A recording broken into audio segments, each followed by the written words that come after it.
राहुल गांधी के अमेरिका वाले बयान पर विदेश मंत्री एस जयशंकर ने पलटवार किया और कहा कि भारत में लोकतंत्र नहीं होता तो एक ही पार्टी चुनाव जीतती। विदेश मंत्री ने 2024 में बीजेपी की जीत का दावा भी किया। राहुल ने कहा था कि वो लोकतंत्र के लिए लड़ रहे हैं और भारत में लोकतंत्र तबाह हुआ तो पूरी दुनिया पर असर होगा। इस बीच बीजेपी के 3 नेताओं ने राहुल को चिट्ठी लिखी और मोहब्बत की दुकान वाले दावे को नफरत का मेगामॉल बताया। पश्चिम बंगाल में पंचायत चुनाव का ऐलान हो गया है। नामांकन की प्रक्रिया 9 से 15 जून तक चलेगी। 8 जुलाई को मतदान होगा और 11 जुलाई को नतीजे घोषित किए जाएंगे।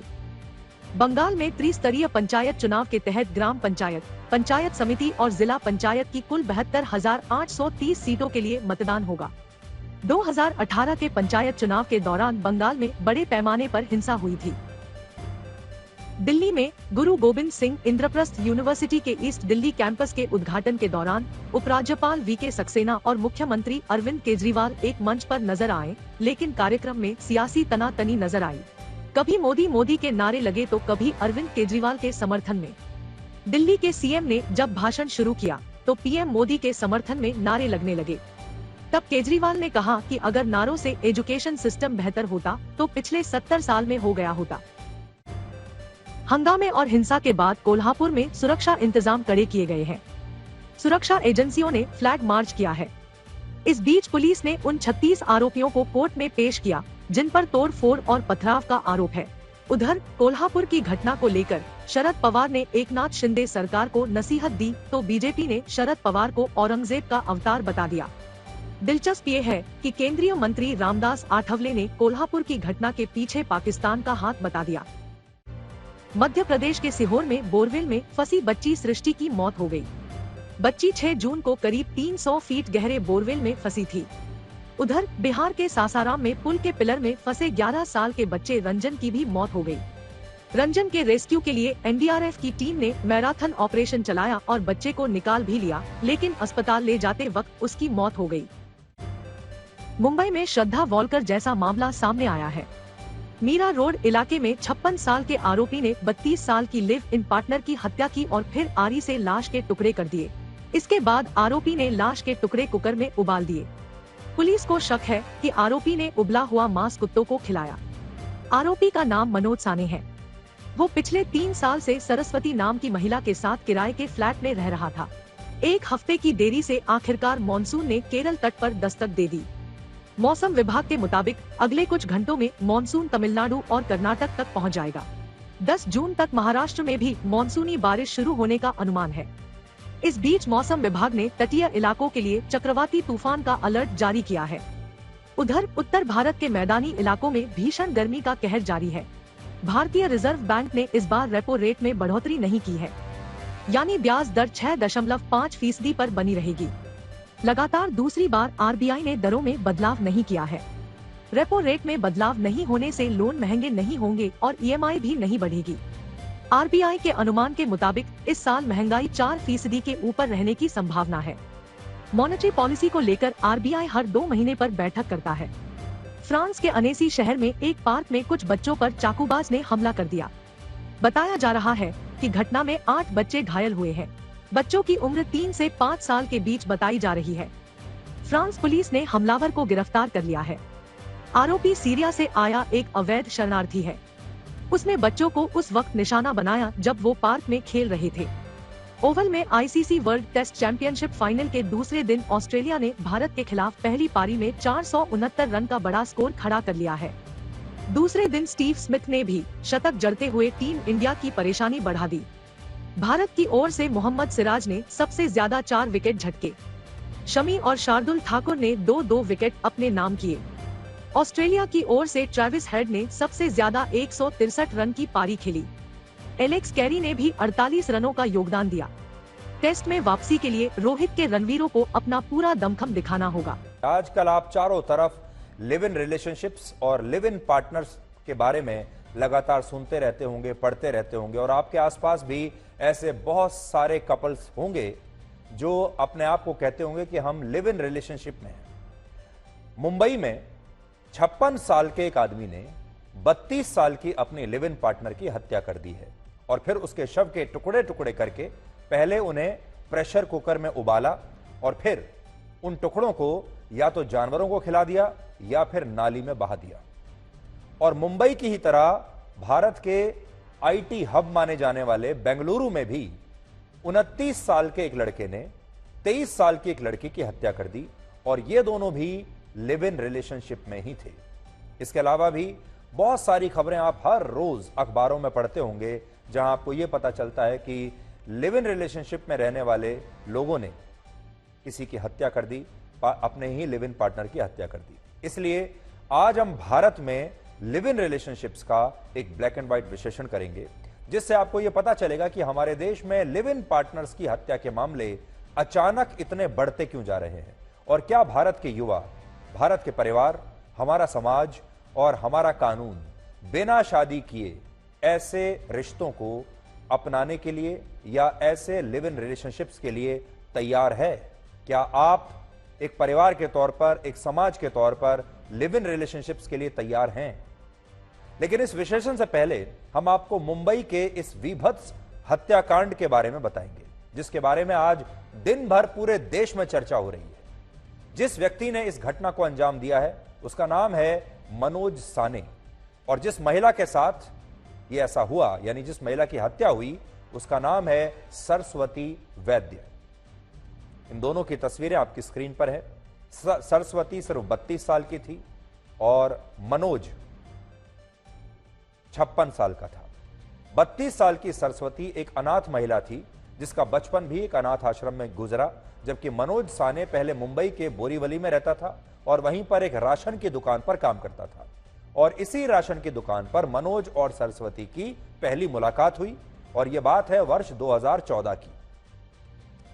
पुलिस के मुताबिक इसी मुलाकात के कुछ महीने बाद इन दोनों ने बिना शादी किए लिव इन रिलेशनशिप में रहने का फैसला किया और फिर वर्ष 2017 में ये दोनों मुंबई के मीरा रोड की उस हाउसिंग सोसाइटी में शिफ्ट हो गए जिस फ्लैट में ये पूरी वारदात हुई है।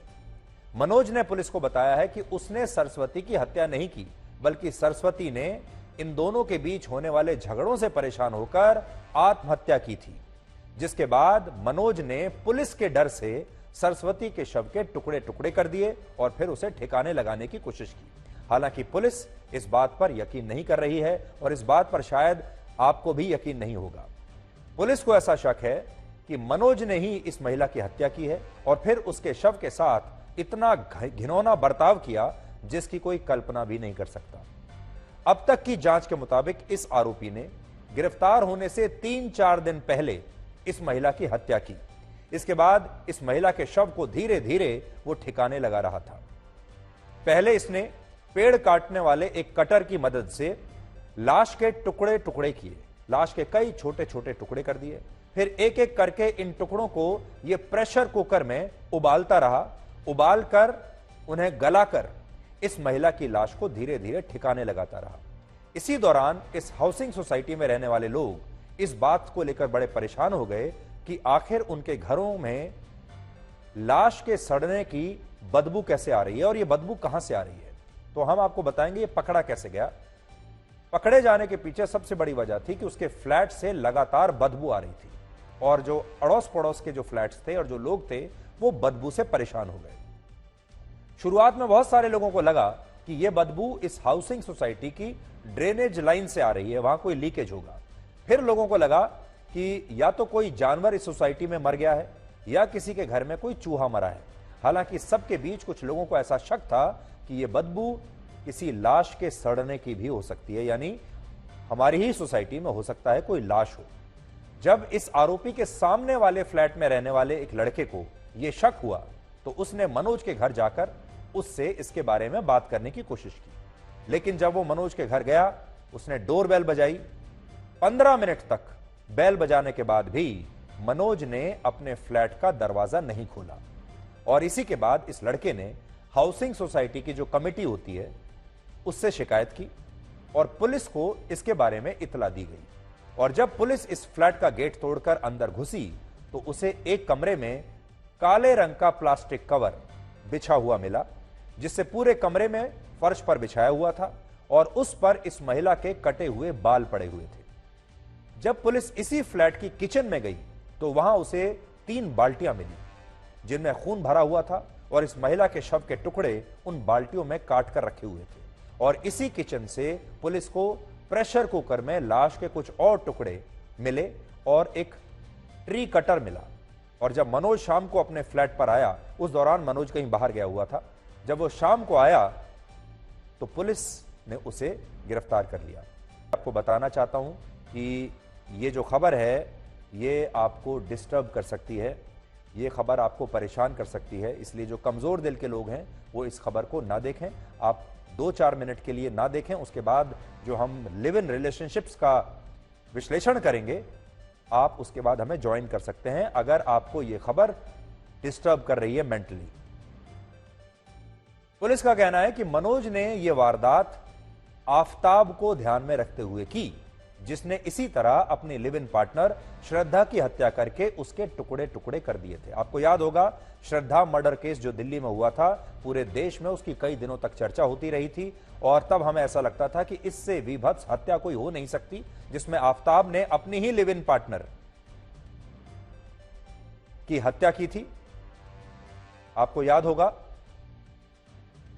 श्रद्धा की हत्या की थी और फिर श्रद्धा की हत्या करने के बाद उसके शरीर के टुकड़े टुकड़े करके छोटे छोटे बैग्स में वो जंगल में डिस्पोज करता रहा। ये जो केस था इसने पूरे देश को हैरान कर दिया था और तब हमें लगता था इससे विभत्स और क्या हो सकता है। लेकिन आप सोचिए, जब इस तरह की घटनाएं टीवी पर आती हैं, अखबारों में इस तरह की घटनाएं छपती हैं, तो दो तरह का रिएक्शन होता है। एक रिएक्शन तो यह होता है कि बहुत सारे लोग ऐसी घटनाओं से डर जाते हैं, ये सबक लेते हैं कि ऐसा नहीं करना चाहिए, कोई ऐसा कैसे कर सकता है। लेकिन बहुत सारे लोग ऐसी घटनाओं से प्रेरणा भी ले लेते हैं और बहुत सारे लोग फिर ऐसी घटनाओं को अपने जीवन में अंजाम देने की कोशिश भी करते हैं। तो ये जो व्यक्ति है 56 साल का मनोज, इसने इस घटना से ये जो मामला था आफताब का और श्रद्धा का, उससे प्रेरणा ली और उसको लगा कि जिस तरह श्रद्धा के शरीर के टुकड़े टुकड़े करके आफताब ने बाहर फेंक दिए, मैं उससे और एक कदम आगे निकल जाता हूं। और उसने न सिर्फ अपनी लिव इन पार्टनर की शव के टुकड़े टुकड़े किए, बल्कि उन्हें प्रेशर कुकर में उबालने के बाद कुछ टुकड़ों को जानवरों को खिला दिया, कुछ टुकड़ों को उसने नाली में बहा दिया और कुछ टुकड़ों को उसने मिक्सर ग्राइंडर में डालकर उन्हें पीस दिया ताकि सारे सबूत ही खत्म हो जाए। तो सोचिए इंसान जो है वो कैसे कई बार हैवान बन जाता है, और ये इंसान नहीं है, ये एक हैवान है जो ऐसा कुछ सोच सकता है इस 32 साल की लड़की के बारे में।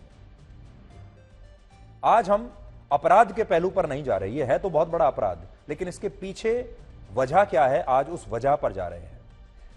ये तो मुंबई की एक घटना है। अब आपको लेकर चलते हैं बेंगलुरु, जो भारत का आईटी हब कहलाता है। ऐसी ही एक घटना बेंगलुरु में भी हुई है, जहां एक 29 साल के लड़के ने अपनी 23 साल की लिव इन पार्टनर की गला घोटकर हत्या कर दी। ये अर्पित है 29 साल का, आकांक्षा थी 23 साल की। ये दोनों भी लिव इन रिलेशनशिप में थे। पुलिस के मुताबिक अर्पित नाम का यह लड़का आकांक्षा नाम की इस लड़की के साथ पिछले 2 वर्षों से लिव इन रिलेशनशिप में रहता था, लेकिन कुछ महीने पहले जब इस लड़के का हैदराबाद में ट्रांसफर हुआ तो इन दोनों का ब्रेकअप हो गया। और इस दौरान अर्पित का इस लड़की के साथ कई बार झगड़ा हुआ और बाद में इस लड़के ने बेंगलुरु आकर लड़की के घर जाकर इस लड़की की गला घोटकर हत्या कर दी। और इस मामले में पुलिस अब इस आरोपी की तलाश कर रही है, क्योंकि आरोपी फरार है।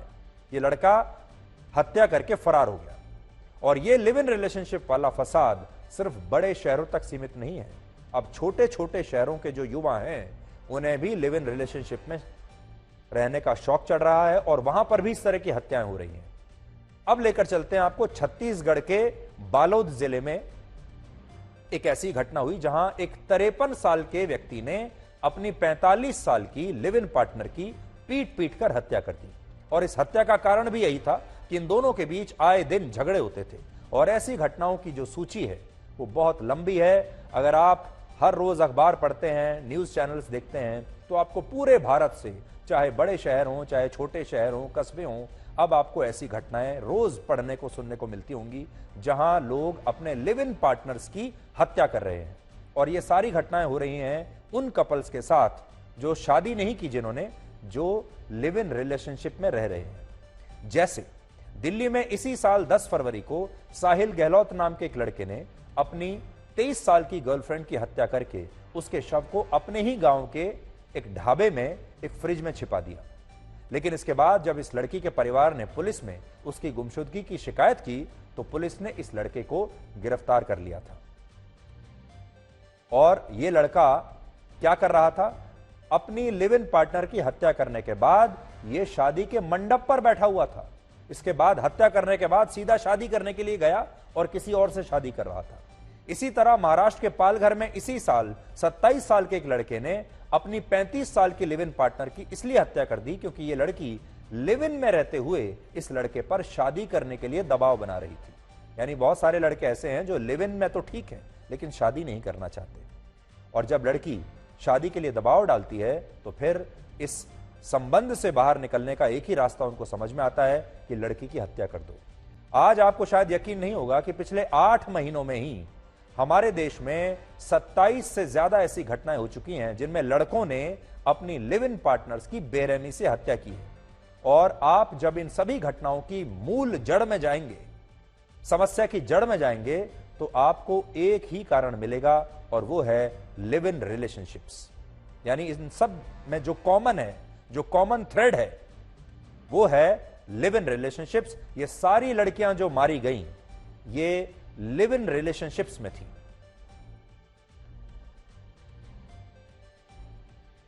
हम अक्सर लव जिहाद की बात तो करते रहते हैं, लेकिन लव जिहाद के अलावा ये एक और समस्या है जिससे भारत का समाज इस समय संघर्ष कर रहा है, और वो है लिव इन रिलेशनशिप। धर्म चाहे कोई भी हो, लेकिन ये लिव इन रिलेशनशिप्स अब लोगों को भारी पड़ रहे हैं।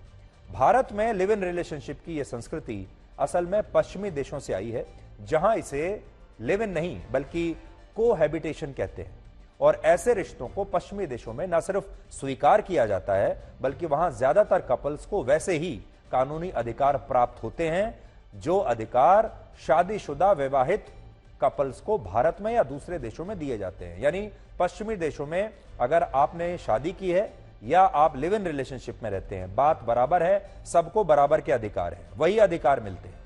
बड़ी बात यह है कि हमारे देश के युवाओं ने आधुनिकता के चक्कर में पश्चिमी देशों के इस लिव इन वाले कल्चर को तो कॉपी करके अपना लिया, लेकिन सच ये है कि हमारा देश, हमारा समाज और हमारे युवा अब भी इसे लेकर पूरी तरह परिपक्व नहीं है, मैच्योर्ड नहीं है। पश्चिमी देश तो हमसे वैसे भी 20 से 25 साल आगे है, तो हमारे युवाओं ने कॉन्सेप्ट को तो कॉपी कर लिया, लेकिन उसके आसपास की जो चीजें हैं, जो फैक्टर्स उसको सफल बनाने के लिए चाहिए होते हैं, वो उनके पास नहीं है। और इसका एक बड़ा कारण यह है कि हमारे देश की संस्कृति पश्चिमी देशों से बिल्कुल अलग है।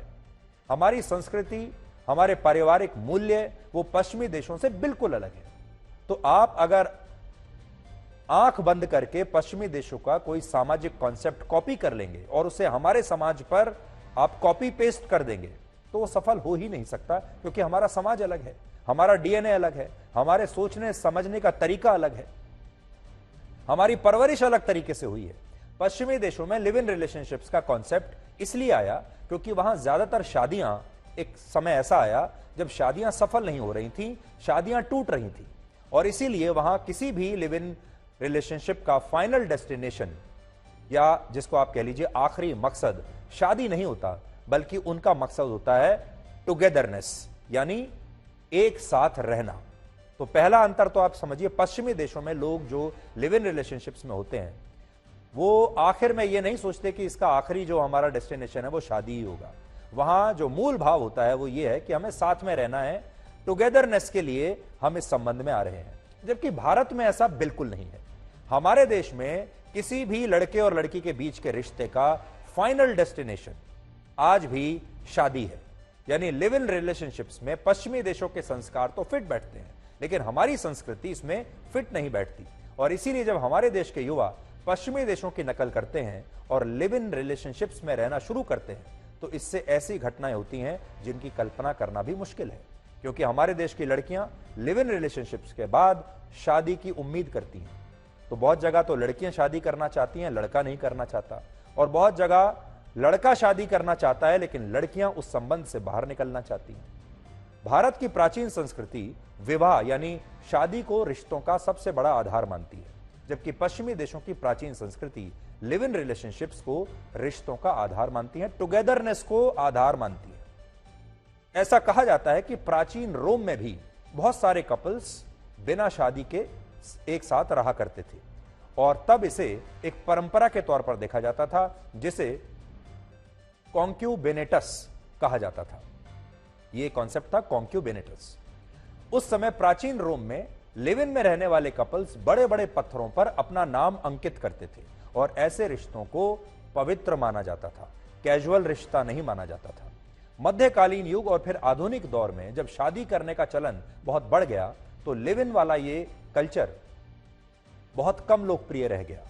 लोगों ने लिव इन को छोड़ दिया और लोग विवाह करने लगे और अमेरिका और पश्चिमी देशों में ज्यादातर लोग शादियां करने लगे। लेकिन जब ये शादियां असफल होने लगी तब लोगों ने एक बार फिर से बिना शादी किए साथ रहने की परंपराओं को अपनाना शुरू किया और लोगों को लगा कि शादी का जो इंस्टीट्यूशन है उसमें लोगों का विश्वास खत्म हो रहा था और लोगों ने लिव इन रिलेशनशिप्स में रहना शुरू किया। और इसके बाद पश्चिमी देशों में वो हुआ जो आज भारत में हो रहा है। वर्ष 1976 से 1994 के बीच अमेरिका में 4 लाख हत्याएं हुई। जब उन घटनाओं का, उन हत्याओं की जांच की गई, अध्ययन किया गया तो पता चला कि इनमें से बहुत सारी हत्याएं लिव इन रिलेशनशिप्स की वजह से हुई और इसी के बाद अमेरिका में ऐसी घटनाओं पर गहन अध्ययन शुरू हुआ और सरकार ने भी इसे लेकर नए नए कानून बनाने शुरू कर दिए। वर्ष 2001 से 2010 के बीच ऐसी बहुत सारी स्टडीज हुई जिनसे यह पता चला कि लिव इन में रहने वाली महिलाओं के खिलाफ शादीशुदा महिलाओं की तुलना में 5 गुना ज्यादा हिंसा होती है। यह मैं पश्चिमी देशों की बात कर रहा हूं। इसके अलावा शुरुआत में ऐसे रिश्तों में महिलाओं की हत्याएं ज्यादा होती थी, लेकिन बाद में यही महिलाएं अपने पुरुष लिव इन पार्टनर्स की हत्याएं करने लगी। यानी पहले पश्चिमी देशों में महिलाओं की हत्या ज्यादा होती थी, धीरे धीरे ट्रेंड बदल गया, अब पुरुषों की हत्याएं ज्यादा हो रही हैं। और वर्ष 2001 की एक स्टडी में पता चला कि पुरुषों की तुलना में महिलाएं लिव इन रिलेशनशिप्स में रहते हुए 10 गुना ज्यादा हिंसा करती हैं। और इस लिव इन वाले कल्चर को लेकर अभी हमारे देश में यही सब हो रहा है। हमारा देश उस दौर से गुजर रहा है जिस दौर से पश्चिमी देश 2001 के आसपास गुजर रहे थे। यानी वैसे भी हम उनसे 20 से 25 साल पीछे हैं। फर्क बस यही है कि हम अमेरिका से 20 से 30 साल पीछे हैं, जब वहां ऐसे रिश्तों में महिलाओं के खिलाफ हिंसा ज्यादा होती थी। आज हमारा देश उसी दौर में है और हमारे देश में भी बिल्कुल यही हो रहा है। यही बात अमेरिका में आज से 20 साल पहले होती थी। हमारे देश में सिर्फ लड़के ही लड़कियों को इसलिए मार रहे हैं क्योंकि भारत में लिव इन रिलेशनशिप्स का पूरा ताना बाना हमारे समाज की ही तरह पुरुष प्रधान है। पूरा रिश्ता पुरुषों पर आधारित रहता है, जिसमें लड़कियां आर्थिक, सामाजिक और भावनात्मक रूप से लड़कों पर काफी हद तक निर्भर होती हैं, अपने मेल पार्टनर्स पर निर्भर होती हैं। दूसरा कारण यह है कि लिव इन रिलेशनशिप्स में लड़के और लड़कियों की उम्मीदों में जमीन आसमान का अंतर होता है, एक्सपेक्टेशंस में जमीन आसमान का अंतर है। असल में जब कोई लड़की अपने परिवार और समाज के खिलाफ बगावत करके, अपने परिवार को छोड़कर, अपने परिवार की मर्जी के खिलाफ किसी लड़के के साथ लिव इन में रहने लगती है, तो इससे उसे अपने परिवार से जो सोशल सिक्योरिटी का नेट मिलता है, जो समाज से उसे सोशल सिक्योरिटी मिलती है, वो अचानक से खत्म हो जाता है और सबसे पहले परिवार अपनी लड़की के साथ रिश्तों को तोड़ देता है। फिर समाज भी उस लड़की को नहीं अपनाता, इसलिए वो लड़की लिव इन के रिश्ते में अपने लिव इन पार्टनर के साथ स्टेबिलिटी ढूंढती है, स्थायित्व तलाशती है। उसे स्थायित्व चाहिए, स्टेबिलिटी चाहिए, शादी जैसी स्टेबिलिटी चाहिए और अपनी पूरी ताकत वो उस रिश्ते को कामयाब बनाने में लगा देती है ताकि ये रिश्ता चलता रहे। और उसका सपना यही होता है कि एक दिन ये लिव इन रिश्ता जो है, लिव इन रिलेशनशिप शादी में बदल जाएगा। इसलिए वो अपना तन मन धन सब इन्वेस्ट कर देती है। लेकिन ज्यादातर लड़कों के लिए ऐसे रिश्ते सिर्फ कैजुअल रिलेशनशिप तक सीमित रहते हैं, वो उतने गंभीर नहीं होते। लिव इन में रहने वाले बहुत सारे लड़के ये सोचते हैं कि वो अभी फिलहाल के लिए इस लिव इन रिश्ते में हैं, लेकिन बाद में शादी वो किसी और से करेंगे। यानी वो शादी का विकल्प अपना खुला रखना चाहते हैं और उनके लिए यह रिश्ता सिर्फ एक वैकल्पिक रिश्ता होता है, एक टेम्परेरी अरेंजमेंट होता है जिसे वो कभी भी खत्म कर सकते हैं। उन्हें कोई जिम्मेदारी नहीं चाहिए। जबकि लड़कियों के लिए रिश्ता उनके लिए सब कुछ होता है, क्योंकि वो इसके लिए पहले ही अपना सब कुछ छोड़ चुकी होती हैं। समाज उन्हें दोबारा अपनाएगा नहीं, परिवार उन्हें दोबारा अपनाएगा नहीं, इसलिए वो वापस नहीं जा सकती। अब ये भी आप कह सकते हैं कि लिव इन में रहने वाली बहुत सारी लड़कियां जब टेम्परेरी पार्टनर में अपना स्थायी पार्टनर ढूंढने लगती हैं तो इससे रिश्ते प्रेशर कुकर में बदल जाते हैं, यानी रिश्तों पर दबाव बढ़ता है और उसके बाद फिर रिश्ते टूटते हैं और फिर बिखरते हैं और उसके बाद इस तरह की घटनाएं होती हैं। भारत में कितने युवा लिव इन रिलेशनशिप्स में रहते हैं, इसे लेकर कोई आंकड़ा तो मौजूद नहीं है, लेकिन एक सर्वे में हर 10 में से 8 युवाओं ने माना कि वो शादी से पहले लिव इन को सही मानते हैं। और आज भारत के जिस शहर में युवा सबसे ज्यादा लिव इन में रहते हैं वो शहर है कर्नाटक का बेंगलुरु। लेकिन पिछले दिनों एक रिपोर्ट आई थी कि बेंगलुरु में सबसे ज्यादा ऐसे केस दर्ज हुए जिनमें लिव इन में रहने वाले कपल्स ने ही एक दूसरे पर धोखाधड़ी का आरोप लगाया और इसके लिए पुलिस में जाकर अपने पार्टनर्स के खिलाफ शिकायत दर्ज कराई।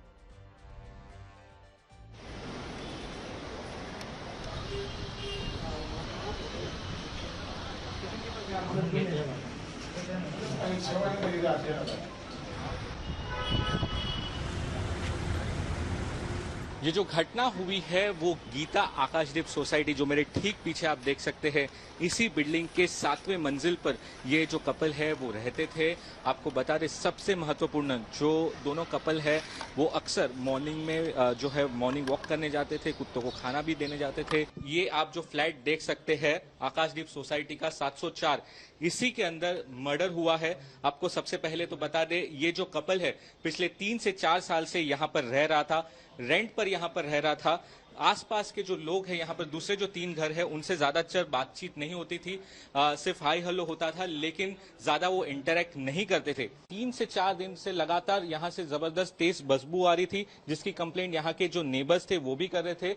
अब जो यहाँ के नेबर्स है जो सबसे पहले यहाँ पर जिन्होंने कंप्लेंट की और अंदर जाके भी देखा कि क्या कुछ था, उनसे हम बात करेंगे। हमारे साथ सोमेश श्रीवास्तव मौजूद है और उनसे ही बात करेंगे। आप अंदर गए थे, क्या कुछ आपने देखा, क्या हुआ था? कुछ नहीं, अब अंदर गए थे तो ताला तोड़ के गए थे तो अंदर कटर रखा था, फूड कटिंग कटर रखा था और अंदर गए थे तो ट्री कटिंग मशीन रखा था। अच्छा। हाँ, और बेड पे ब्लैक कलर का प्लास्टिक रखा था, लेकिन उसमें कुछ था नहीं। अच्छा। और सब चीज़ किचन में थी, मतलब 3 बाल्टियाँ भरी थी, उसमें बॉडी पार्ट्स डिसमेंटल किए रखे हुए थे, लेकिन वो पूरा मतलब डिमोलिश हो, मतलब स्मेल कर रहे थे और वो कुछ दिख नहीं रहा था उसमें कौन सा बॉडी पार्ट है वो। और लेडी का बाल काट के चोटी वहाँ फेंका हुआ था। सुमेश, थोड़ा डिटेल में जानना चाहिए, ये घर कितना बड़ा रहेगा? जी 704 BHK 2 BHK। और ये जो दोनों कपल है ये कब से रह रहे थे? Approx 3-4 years approx. ये दोनों ही रहते थे? हाँ, ये दोनों ही रहते थे। आप लोग की कभी सोमेश बातचीत हुई रहेगी? कोई फैमिलियर थे ही नहीं है। आप मेरे ठीक पीछे ये जो बिल्डिंग है यहीं पर ये कपल रहता था। मेरे ठीक पीछे यहाँ पर आप देखिए कि ये एक बहुत बड़ी गटर है। ये जो आप साइड में रेलवे ट्रैक देख रहे हैं ये मीरा रोड और भाईंदर के बीच का ये रेलवे ट्रैक है और उसके ठीक आप देख सकते हैं यहाँ से ये पूरी गटर जाती है। तो पुलिस और नेबर्स को ये शक है कि ये जो गटर है वहां पे कुछ बॉडी के पार्ट्स फेंके जाया करते थे और साथ ही यहाँ पे जो कुछ कुत्ते हैं उनको भी ये पूरे बॉडी पार्ट्स शायद वो खिलाता था, क्योंकि पुलिस को अभी भी उस महिला के जो पूरे बॉडी पार्ट्स है वो नहीं मिल गए हैं, इसलिए बाकी के जो बॉडी पार्ट्स है उसकी तलाश अभी भी जारी है। पुलिस स्टेशन के ऑफिसर्स और स्टाफ ने जाके वहाँ पे देखा, वहाँ से बदबू आने की जो इन्फॉर्मेशन थी वो कंफर्म की। वहाँ पे लॉक तोड़ के उन्होंने जब एंट्री किया तो किचन में बहुत सारे यूटेंसिल और बकेट में वहाँ पे चॉप किए हुए बॉडी पार्ट्स मिले हैं। उसमें बाद में इन्वेस्टिगेशन में ऐसा रिवील हो चुका था कि एक कपल था, लिव इन रिलेशन में रह रहा था उधर। अब बड़ी बात जो सोचने की है कि हमारा समाज क्या करे और हमारा परिवार क्या करे। ज्यादातर ये सारे जो लोग हैं जिनके बारे में हमने आपको बताया ये सब बालिग हैं, इसलिए कानूनन इनके खिलाफ कोई कार्रवाई नहीं की जा सकती, क्योंकि कोई भी जो बालिग युवा है वो अपने जीवन को लेकर कोई भी फैसला ले सकता है कि वो किसके साथ रहना चाहता है, किस रिश्ते में रहना चाहता है, शादी करके रहना चाहता है या बिना शादी किए रहना चाहता है। लेकिन एक बात हम जरूर कहेंगे, और खास तौर पर लिव इन रिलेशनशिप्स में रहने वाली लड़कियों से और महिलाओं से जरूर कहेंगे कि अगर उस लिव इन रिलेशनशिप में आपके ऊपर कोई अत्याचार हो रहा है या आप उस रिश्ते से बाहर निकलना चाहती हैं या आप उस रिश्ते में परेशान हैं, तो आपको एक बार अपने परिवार से जरूर बात करनी चाहिए। एक बार जिस परिवार को शायद आप छोड़ चुकी हैं, उसे एक बार फिर से अपने बारे में आपको जरूर बताना चाहिए और उनकी मदद लेनी चाहिए, क्योंकि परिवार आखिरकार जरूर आपकी मदद के लिए आएगा। आपके माता पिता सबसे पहले आपकी मदद के लिए आएंगे। एक बार समाज को इसके बारे में जरूर बताना चाहिए, और अगर वहां से भी कोई हल ना निकले तो फिर पुलिस में इसकी रिपोर्ट आपको करनी चाहिए, इससे पहले कि आपका पार्टनर आपकी हत्या कर दे। बहुत बार ऐसा होता है कि खास तौर पर जो लड़कियां हैं वो अत्याचार सहती रहती हैं, डोमेस्टिक वायलेंस सहती रहती हैं और किसी को बताती नहीं, ये सोचकर कि वापस जाने के उनके सारे रास्ते बंद हो चुके हैं। इसलिए अपने जो आपका दोस्त है, कोई भी दोस्त अगर आपका करीबी है, उससे जरूर शेयर कीजिए। आप सोचिए, अगर श्रद्धा ने अपने दोस्तों के साथ ये बात शेयर कर ली होती, अगर अपने पिता के साथ, अपने भाई के साथ इस बात को शेयर कर लिया होता, तो शायद श्रद्धा भी आज जिंदा होती। लेकिन इस लड़की ने सबके साथ संबंध खत्म कर लिए और किसी को बताया नहीं, और उसी रिश्ते में ये रहती चली गई, जो कि उसकी जो जजमेंट थी वो गलत निकली। इसलिए आज खास तौर पर हम महिलाओं से ये कहना चाहेंगे कि वो चुपचाप ना रहें, और अगर वो उस संबंध से बाहर निकलना चाहती हैं तो निकलें।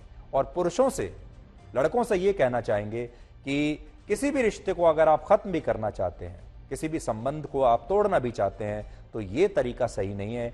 हर कातिल को, हर खूनी को यही गलतफहमी होती है कि बाकी सब पकड़े गए लेकिन वो नहीं पकड़ा जाएगा। आफ्ताब को भी यही लगता था कि वो नहीं पकड़ा जाएगा, वो बहुत स्मार्ट है।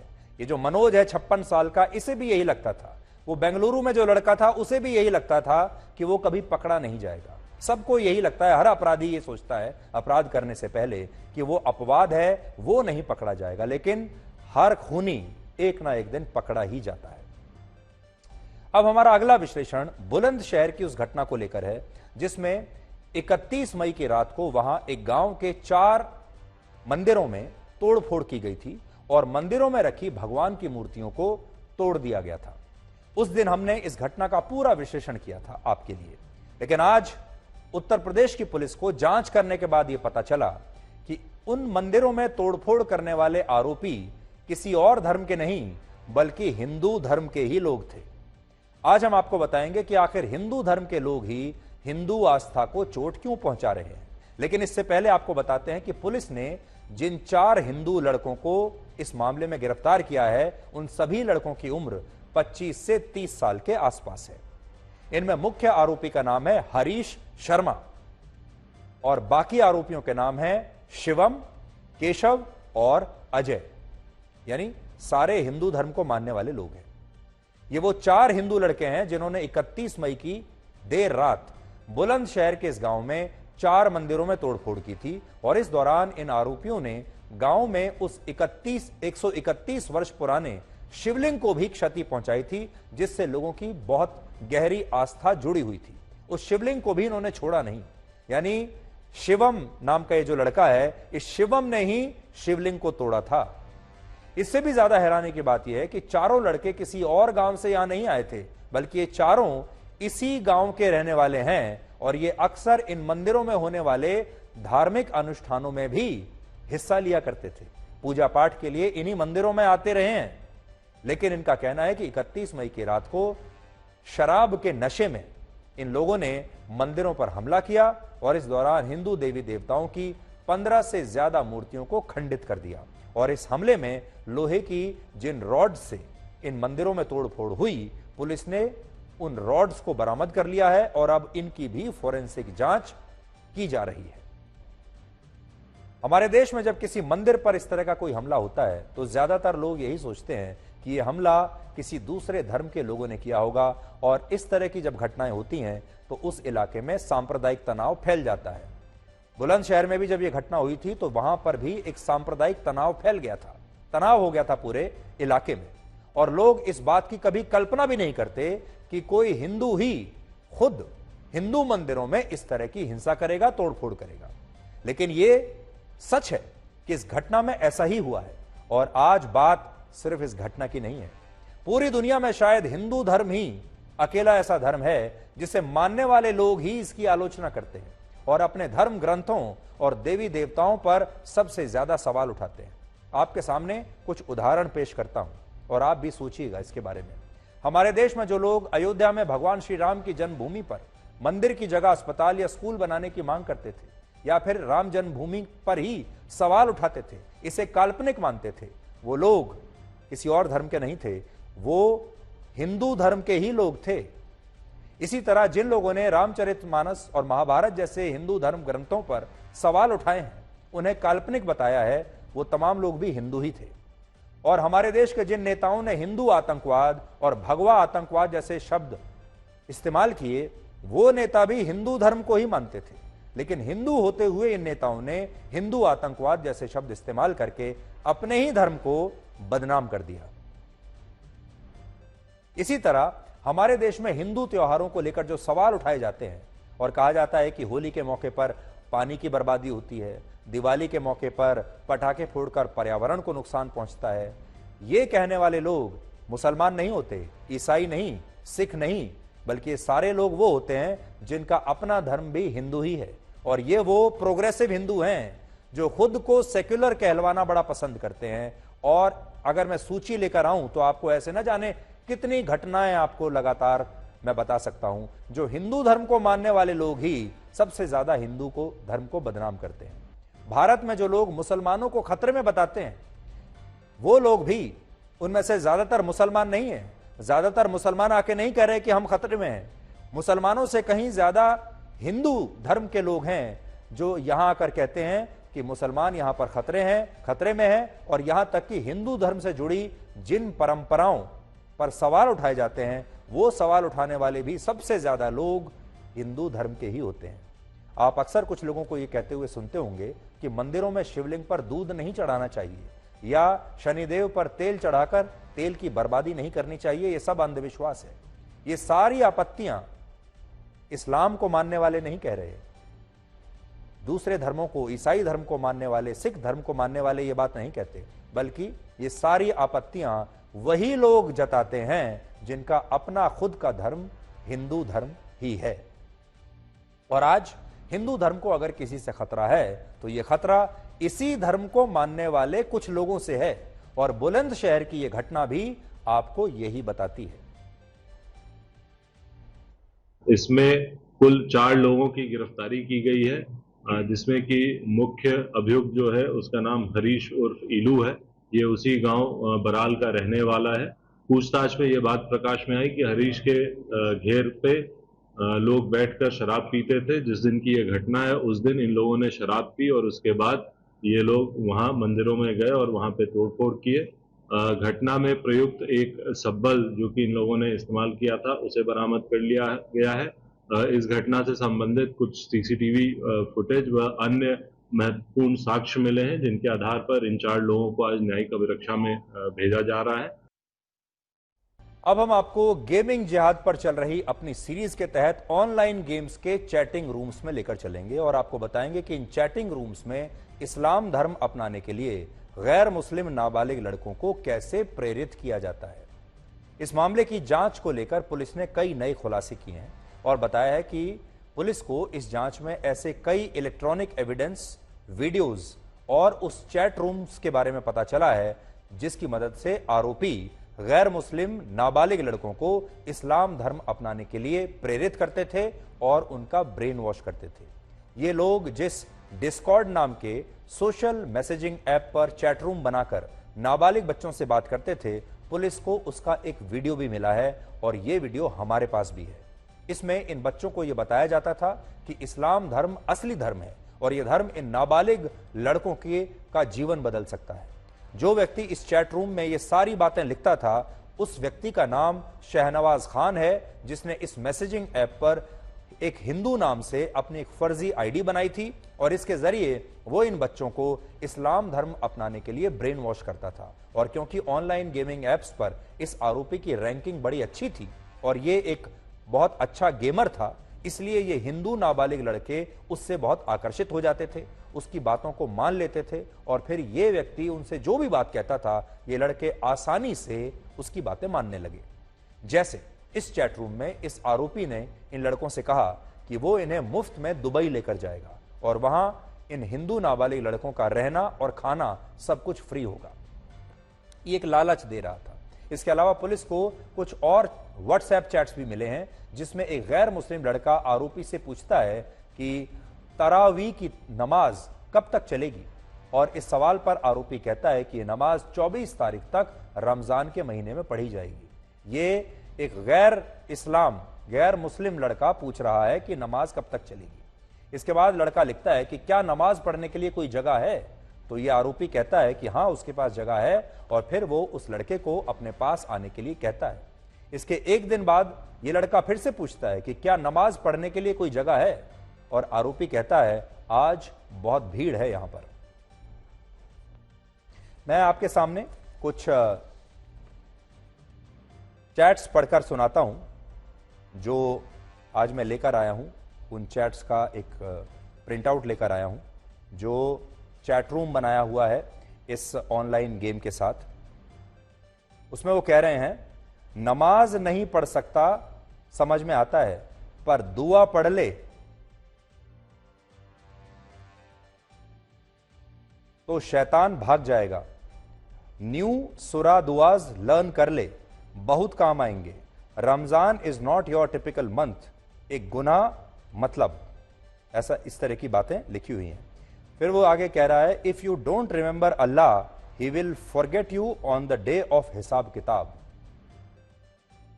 फिर कह रहा है, मां के पैर दबा और दुआ कर दबाते हुए, बस काफी है। मैं तो बोलूंगा जन्नत है इंशाअल्लाह, हर एक दुआ कबूल होगी इंशाअल्लाह। फिर उस लड़के को, जो गैर मुस्लिम लड़का है, उससे कहा जा रहा है, have serious shame if you have not even learned the सलाह।